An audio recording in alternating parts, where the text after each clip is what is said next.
ایک شخص فوت ہو گیا تو لوگ اس کی تدفین کے لیے جب قبر نکال رہے تھے تو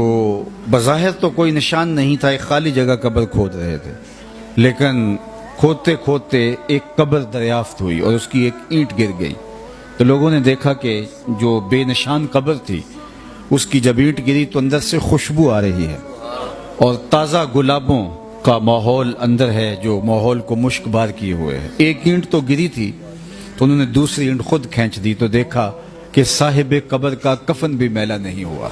شوق اور جستجو کی چنگاریاں مزید روشن ہوئیں تو انہوں نے چاہا کہ ہم معلوم کریں کہ یہ شخص کون ہے اور اس کا عمل کیا تھا کہ مرنے کے بعد بھی اس کا کفن بھی میلا نہیں ہوا، جبکہ قبر کا اوپر سے نشان تک مٹ چکا ہے، نہ جانے کتنی پرانی قبر ہے۔ لوگ ڈھونڈنے کے لیے نکلے تو خیر اس کی بوڑھی بیوہ مل ہی گئی،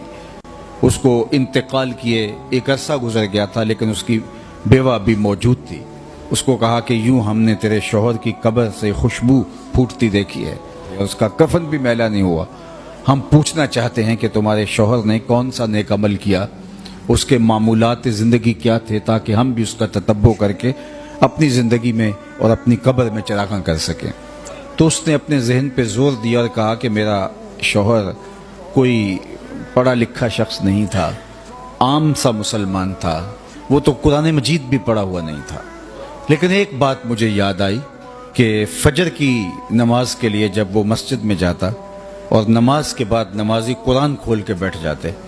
تو اس سے بہت تکلیف ہوتی کہ کاش میں بھی قرآن پڑھا ہوتا تو میں بھی قرآن کھول کے بیٹھتا، قرآن پڑھتا، تو یہ بوجھل قدموں سے واپس گھر آ جاتا اور طاق پہ رکھے ہوئے قرآن مجید کو اٹھاتا، اس کو کھولتا اور چومتا اور ایک ایک سطر پہ انگلی رکھ کے کہتا مالک مجھے نہیں پتا یہ کیا لکھا ہے، جو لکھا ہے سچ لکھا ہے۔ پھر دوسری سطر پہ انگلی رکھتا کہتا مالک یہ بھی حق لکھا ہے۔ پھر تیسری سطر پہ انگلی رکھتا مالک مجھے نہیں پتا کیا لکھا ہے، جو لکھا ہے سچ لکھا ہے۔ اس طرح انگلیاں پھیرتا جاتا اور یہ کہتا جاتا مالک یہ بھی سچ ہے، یہ بھی سچ ہے، یہ بھی سچ ہے، یہ بھی سچ ہے۔